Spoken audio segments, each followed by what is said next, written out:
ദാസപ്പ, ആഗ്രഹങ്ങൾ പൂർത്തീകരിക്കാൻ കഴിയാത്തവരുടെ ആത്മാക്കളാണ് അലഞ്ഞു തിരിഞ്ഞു നടക്കുന്നത്. അലഞ്ഞു തളർന്ന എന്റെ ആത്മാവിന് ഇന്ന് ശാന്തി ലഭിക്കണമെങ്കിൽ എനിക്ക് നിന്റെ രക്തം വേണം.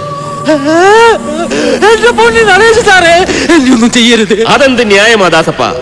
എന്തിനും ഏതിനും എന്നോടൊപ്പം നിന്നവനല്ലേ നീ? സ്വന്തം ആളായി നിന്നെ കൂടെ കൊണ്ട് നടന്നവനല്ലേ ഞാൻ? എന്നോട് വേണ്ട, നീ ഇനി ജീവിച്ചിരിക്കണ്ട, നമുക്കൊന്നിച്ചു പോകാം. ഒന്നും ചെയ്യരുത്.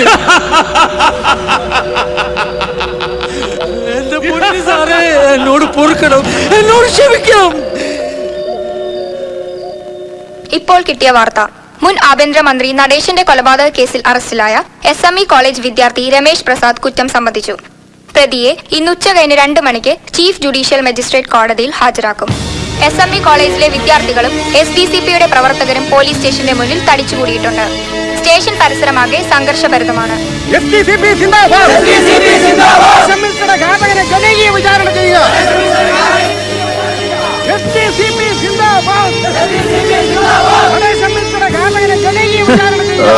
അവളുമാരുടെ ഒരു ചാട ഇപ്പൊ എല്ലാം തീർന്നല്ലോ. വിട്ടു തരൂ, വിട്ടു തരൂ, അവനെ വിട്ടു തരൂ, വിട്ടു തരൂ, വിട്ടു തരൂ, അവനെ വിട്ടു തരൂ.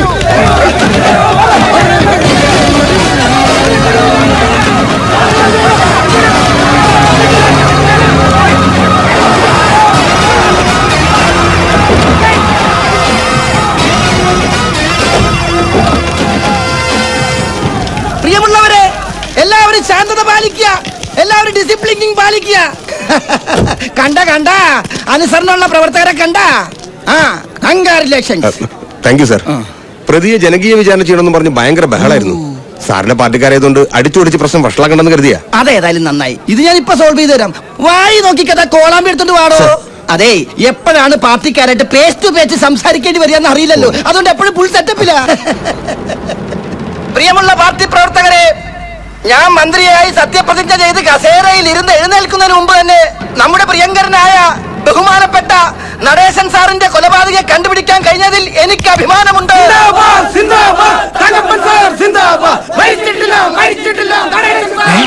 മരിച്ചിട്ടില്ല, അണികളുടെ മനസ്സിൽ നിന്ന് മരിച്ചിട്ടില്ലെന്ന്. നടേശൻ സാറിന്റെ കാതകനെ ഞങ്ങൾക്ക് വിട്ടുതരിക. ദയവ് ചെയ്ത് നിങ്ങൾ ബഹളം വെച്ച് കോംപ്രമൈസ് ചെയ്യരുത്. നമ്മുടെ പാർട്ടിക്ക് പറഞ്ഞിട്ടില്ല കോംപ്രമൈസിങ്. പ്രതിയെ കോടതിയിലേക്ക് കൊണ്ടുപോകാനുള്ള അവസരം ഉണ്ടാക്കി തരാൻ അപേക്ഷിക്കാൻ അഭ്യർത്ഥിക്കുകയാണ്. ഞാൻ പ്രതി ഒന്ന് കണ്ടിട്ട് വരാം. എല്ലാവരും അക്ഷമരായിരിക്കുക.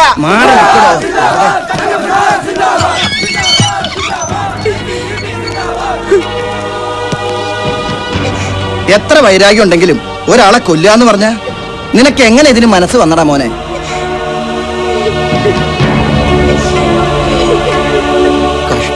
കോടതിയിലേക്ക് കൊണ്ടുപോകാൻ സമയമായി സാർ. കൊണ്ടുപോയിക്കോ, പാർട്ടിക്കാര് പ്രശ്നമൊന്നും ഉണ്ടാക്കില്ല. ഞാൻ മൈക്ക് കൂടി അലൗൺസ് ചെയ്തല്ലേ.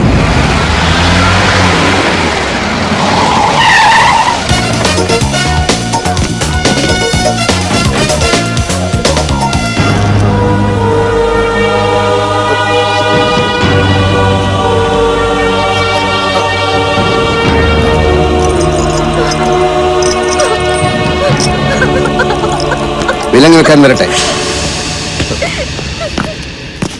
DGP വന്നതിന് ശേഷം കോടതിയിൽ കൊണ്ടുപോയാൽ മതി എന്നാണ് ഉത്തരവ്. സാർ എന്തോന്ന് ഈ പറയുന്നത്? ഇവിടുത്തെ പ്രശ്നങ്ങളൊന്നും സാധനം അറിഞ്ഞിട്ടാ. അമ്മയും മോനും കൈ കിട്ടിയ കടിച്ചു കയറാൻ നിൽക്കുക പാർട്ടിക്കാര്.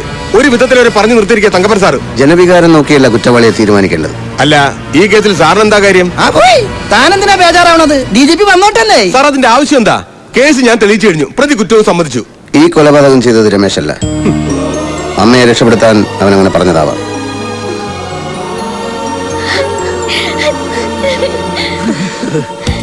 പോസ്റ്റ്മോർട്ടം റിപ്പോർട്ട് കിട്ടിയപ്പോൾ തന്നെ സംശയം തോന്നിയിരുന്നു. പെട്ടെന്നുള്ളൊരു വികാരാവേശത്തിൽ നടത്തിയ സ്റ്റാബ് ഇഞ്ചറി ആയിരുന്നില്ല മിനിസ്റ്ററുടെ ബോഡിയിൽ ഉണ്ടായിരുന്നത്. ഒരാസൂത്രിത കൊലപാതകത്തിന്റെ കരവിരുത് വളരെ പ്രകടമായിരുന്നു. A professional touch. DGP എത്തിക്കഴിഞ്ഞു sir.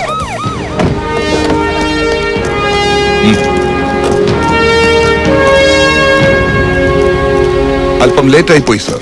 Anyway the case is solved. Thanks. ദിനേശനോ എപ്പോ വന്നു?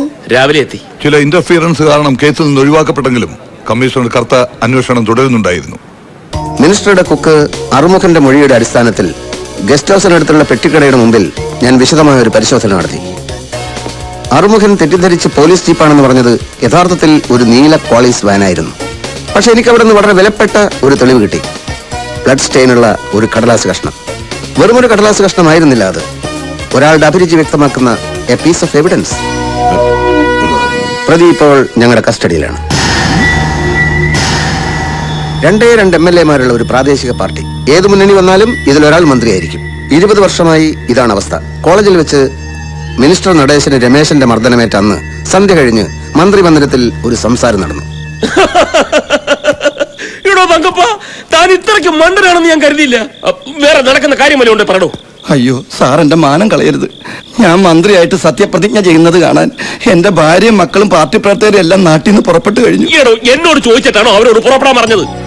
സാറല്ലേ പറഞ്ഞത് കേസ് ജയിച്ചു കഴിഞ്ഞാൽ അന്തസ്സോടെ രാജിവെക്കുന്നു, പിന്നെ നമ്മുടെ പാർട്ടി എന്നുള്ള മന്ത്രി ഞാനായിരിക്കുന്നു. ഇനി ഞാൻ എങ്ങനെ പറഞ്ഞാൽ തന്നെ താൻ അത് വിശ്വസിക്കാവോ? എടോ ദാസപ്പ, എനിക്കുള്ള 3 വീക്ക്നെസ്സുകൾ എന്തൊക്കെയാ?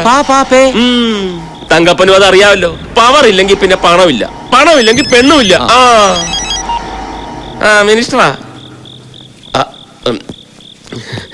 ഇപ്പോഴെങ്കിലും ഒന്ന് വിളിക്കാൻ തോന്നിയല്ലോ. നീ പേടിക്കേണ്ട നന്ദിനി, രമേശനെ പോലീസ് കൊന്നിട്ടൊന്നുമില്ല. അവൻ എന്റെ കസ്റ്റഡിയിൽ എന്റെ പേഴ്സണൽ ഗസ്റ്റ് ഹൗസിലുണ്ട്. ഏയ്, എനിക്കങ്ങനെ വാശി ഉണ്ടായിരുന്നെങ്കിൽ ഇപ്പോഴവന്റെ ശവം പോലും ഈ ഭൂമിയിൽ കാണില്ലായിരുന്നു. പക്ഷേ എനിക്ക് ഒരു വാശിയുണ്ട്. നീ വന്നെന്റെ കാല് പിടിച്ച് മാപ്പ് പറയണം. ഈ കേസുമായി ഒരു ബന്ധമില്ലാത്ത കഥയും പറഞ്ഞ് എന്തിനാ സാർ വെറുതെ സമയം കളയുന്നേ? ബന്ധമുണ്ട്. രാജശേഖരൻ,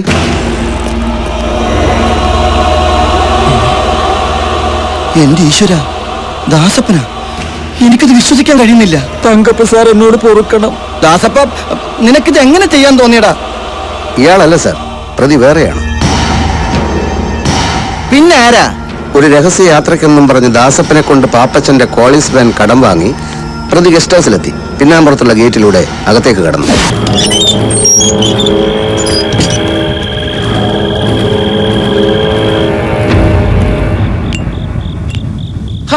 താനോ?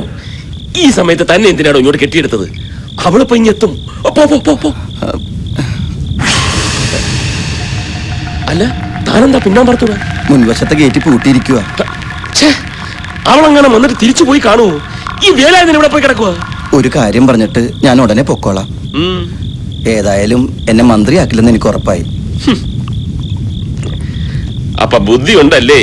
പക്ഷെ കൈലാസം ചിട്ടി ഫണ്ടുകാരെ ചന്ദ്രപ്പൻ കേസിൽ നിന്ന് ഒഴിവാക്കിയ വകയിൽ ഞാൻ ഇടപെട്ട് കിട്ടിയ 10 കോടി രൂപയും പിന്നെ എന്റെ പേരിൽ സാർ സ്വിസ് ബാങ്കിൽ ഇട്ടിട്ടുണ്ടെന്ന് പറഞ്ഞ ആ അക്കൗണ്ടിന്റെ ബുക്കും പേപ്പറും കടലാസും ഒക്കെ എനിക്ക് തരണം.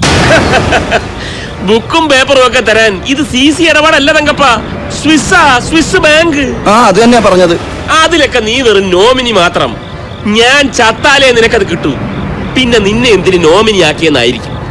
നീ ചത്തിട്ടേ ഞാൻ ചാവൂ, അതെനിക്കറിയാം. അപ്പൊ എന്നെ ചതിക്കായിരുന്നല്ലേ? ചതിയാ? എന്നാ ചതി? കട്ടത്തടി കയറി കടലിൽ പോയിക്കൊണ്ടിരുന്ന നിന്നെ ഇലക്ഷന് നിർത്തി ഇവിടം വരെ കൊണ്ടെത്തിച്ച ചതിയാ? ആവശ്യത്തിന് പണവും മൂന്നാറിലൊരു എസ്റ്റേറ്റ് മേടിച്ചെന്നത് ചതിയാ?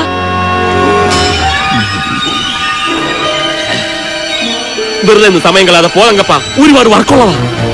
എന്റെ മൂട് കളയാതെ പോയേ. പോയി നിക്ക്.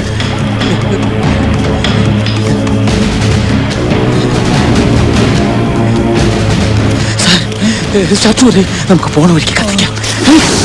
എന്ത് പറയുന്നു തങ്കപ്പ സാറേ? ഇവൻ എന്താ പോഷത്തരം പറഞ്ഞതും കേട്ട് ഇല്ലാ കഥ കെട്ടിക്കൂട്ടി എന്നെ കൂട്ടിക്കയറ്റാനാണോ തന്റെ ഭാവം? ഇല്ല, കഥയല്ല.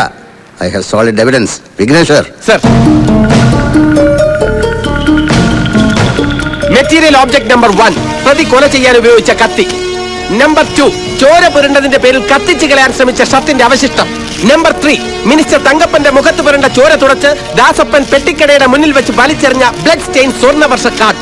നമ്പർ 4, ദൃക്സാക്ഷിയുടെ വായ് മൂടാൻ പ്രത്യുപകാരമായി കൊടുത്ത സമ്മാനത്തിന്റെ ഡോക്യുമെന്റ്. മൂന്നാറിലുള്ള നിങ്ങളുടെ 50 ഏക്കർ എസ്റ്റേറ്റ് ചേട്ടൻ മരിച്ചതിന്റെ 3-ാം ദിവസം ദാസപ്പന് കൈമാറിയതിന്റെ രേഖ. നടേശൻ സാറിനെ കൊന്നിട്ടില്ലെന്ന് ഇനി പറയാമോ? ദാസപ്പനെ രക്ഷിക്കാൻ താങ്കൾ ഗുണ്ടകളെ അയച്ചപ്പോൾ എനിക്കെന്റെ മാർഗം കൂടുതൽ എളുപ്പമായി. എന്താണെങ്കിലും വട്ടവരെയും കുത്തി കൂലിത്തല്ലുമായി നടന്ന തന്നെ ഇത്രയും കൊണ്ട് എത്തിച്ചല്ലേടോ എന്റെ ചേട്ടൻ. കൊല്ലണമായിരുന്നു. എനിഹാവ്, ഒരു നിരപരാധിയുടെ കഴുത്തിൽ കൊലക്കയർ വീഴാതെ നിങ്ങൾ രക്ഷിച്ചു. Congratulations Kartha. Thank you sir. ഇതുപോലെ സംസ്കാരവും മനുഷ്യത്വവും ഇല്ലാത്ത അധികാരമോഹികൾ രാഷ്ട്രീയത്തിൽ കയറിക്കൂടി നമ്മളെ ഭരിച്ച് നശിപ്പിക്കുകയാണ്. ഇവന്മാരാണ് ഈ നാടിന്റെ ശാപം. We have order from the Chief Minister. You are under arrest.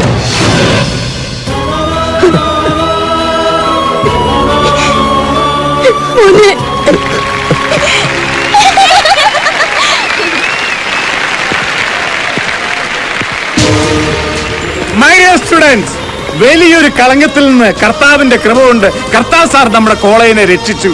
അങ്ങ് വലിയൊരു മനുഷ്യനാണ്. കാണുമ്പോ ചെറിയ മനുഷ്യനാണെങ്കിലും കാണുമ്പോഴും കാണാത്തപ്പോഴൊക്കെ ഞാനൊരു ചെറിയ മനുഷ്യൻ തന്നെയാ. ഞാൻ എന്റെ ഡ്യൂട്ടി മാത്രമേ ചെയ്തിട്ടുള്ളൂ ഫാദർ. എന്തായാലും രമേശ് കൊലക്കേസ് നിന്ന് കരകയറി. പക്ഷെ മറ്റൊരു കേസിൽ നിന്ന് രമേശ് എങ്ങനെ തടിയൂരും എന്നാലോചിച്ചിട്ട് എനിക്കൊരു പിടിയും കിട്ടുന്നില്ല. A complicated triangular love affair കേസാണത്. IPC ഇതിനെപ്പറ്റി ഒന്നും പറഞ്ഞു കാണുന്നില്ല. അതുകൊണ്ട് സെക്ഷനിൽ തപ്പിയിട്ട് കാര്യമില്ല. സാറ് ഞങ്ങളെ ഉദ്ദേശിച്ചാ പറഞ്ഞതെങ്കിൽ ആ കേസ് സോൾവ് ചെയ്ത് കഴിഞ്ഞു. I don't get you. ഞങ്ങൾ കൂട്ടായി ഒരു തീരുമാനം എടുത്തിരിക്കുകയാണ് സാർ. എന്ത് തീരുമാനം? പ്രണയം കടന്നു വന്നപ്പോഴാണ് ഞങ്ങളുടെ ഫ്രണ്ട്ഷിപ്പിന് പോറലേറ്റത്. പ്രണയത്തെക്കാൾ വലുതല്ലേ സാർ ആത്മാർത്ഥമായ ഫ്രണ്ട്ഷിപ്പ്. അതുകൊണ്ട് ഞങ്ങൾ നല്ല സുഹൃത്തുക്കൾ മാത്രമായിരിക്കാൻ തീരുമാനിച്ചു. അപ്പൊ നിങ്ങൾ ഫ്രീ ആയി. ഇനിയിപ്പോ ആരെ വേണമെങ്കിലും ബോയ് ഫ്രണ്ട് ആക്കാം. എങ്കിൽ ടു ഇന്റലിജന്റും ആജീവനാന്ത ബാച്ചിലറും അതീവ സുന്ദരനുമായ എന്നെ കൂടി ഒരു ബോയ് ഫ്രണ്ട് ആക്കിക്കൂടെ?